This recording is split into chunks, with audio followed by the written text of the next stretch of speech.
First question is from that guy KC.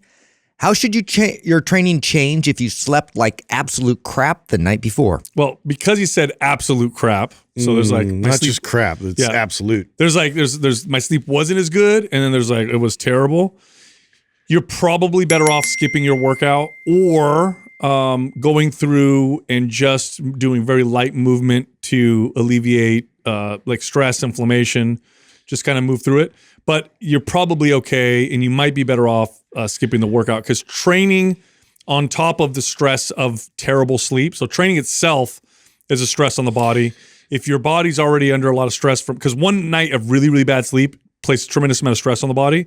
So then you're going to exercise. Not only are you not going to build muscle and burn body fat, but what you're going to do is you're going to amplify the stress signal, making your body want to hold on to more body fat, make your body want to get rid of more muscle, and increase your risk of things like cravings. So if it's that bad, you're probably better off skipping the workout. I would venture to say, like, your average person doesn't really realize there's a way to train recuperatively. So you go in and you don't have to necessarily lift in such a way where it's still going to be demanding and intense. And, you know, I think some people know how to kind of lower that intensity, but there's a way to really kind of promote more recovery, and facilitate just blood circulating and to be able to go through the movement so that way it actually brings the overall stress of your body down. This is such a hard one to answer because I'm for sure know that each of us would answer different to 5 different people with the same thing, right? There's 5 people, all 5 of them had terrible sleep the night before, but given a little bit more information about that client, I could foresee you giving advice different, at least a handful of different pieces of advice. For example, if I have a client who is extremely inconsistent with their training already, and they also got a bad night's sleep and we were just catching momentum in our training, I care more about the consistency of them staying in their routine than I care, are we going to make any progress in this workout because of your lack of sleep last night? And then also, are you the type of client that is looking for excuses all the time not to work out?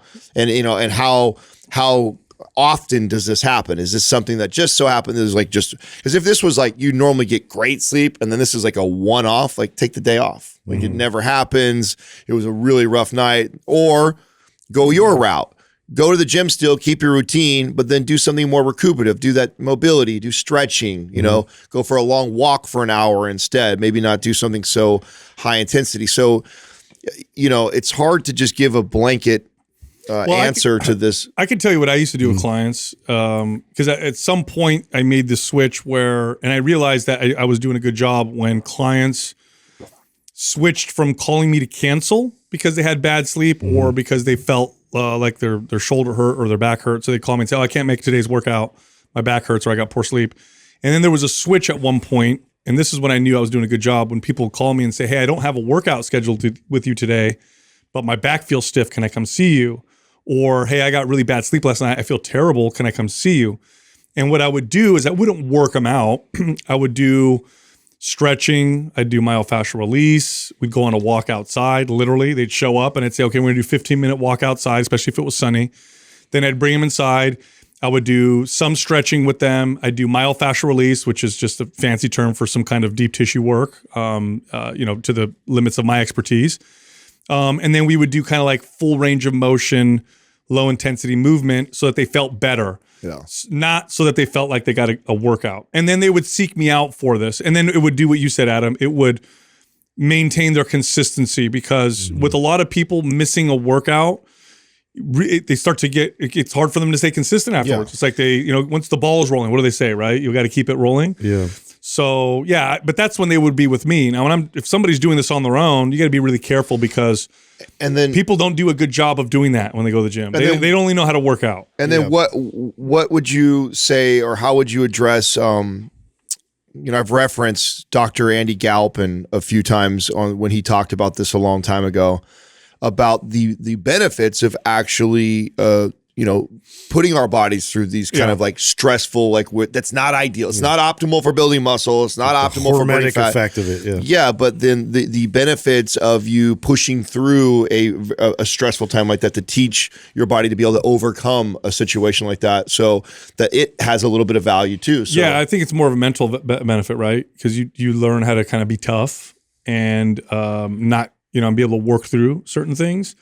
And I think there's value to that for sure, especially when you're training athletes, high-level athletes, or of course law enforcement or military, where we're not here making you more fit. I'm just making you tough. Yeah, and I think that's just going to naturally occur. It's not like something you need to go seek out. It's like, I'm not going to sleep and, I'm going to intentionally do that. So that way I'm going to get this kind of strength benefit as a result. I think it's just, it's a matter of being able to deal with what life throws at you and be strong in general mentally with that, but also be able to know that you can bounce back. But I will say this, nothing negatively impacts my workouts. No single thing negatively impacts my workouts as much as poor sleep. Poor sleep destroys my progress, completely crushes it.